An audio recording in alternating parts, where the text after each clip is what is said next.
Okay, final question, then we move on to the closing statements. Do you believe in education money following the child? And if so, how would you increase the opportunities for education money to follow that child? Richard? Well, I think, typically what you look at in education, within public education, for the most part, the money does actually follow the child. We have two accounts, what we call the FTE, and that allows us to look at our school numbers and things across the board, because it does allow us to actually project the personnel needs that we will need. So there is, you have to have some accountability with being business on the front end so that you know what your needs are, and so that you can go throughout a calendar year with the appropriate personnel with that.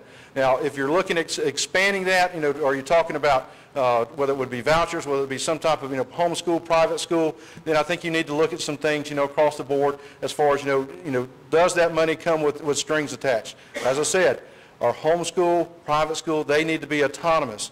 And if this money is coming from any government entity, there is the possibility that it may come with government strings. So you have to be very, mindful of that. We have to make sure that we can fiscally, afford anything that's around the board, and also that make sure that we do actually fund our public school systems as well. Thank you.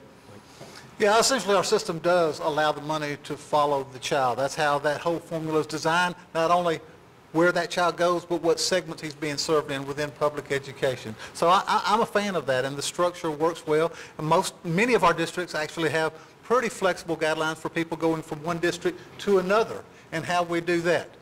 I'm not, however, in favor of money following the child to a for-profit entity out there that has no accountability, no guidelines, and they don't have to play by the same rules as our public schools do. So that's where I would draw the line. But in general, the money following the child, I'm a fan.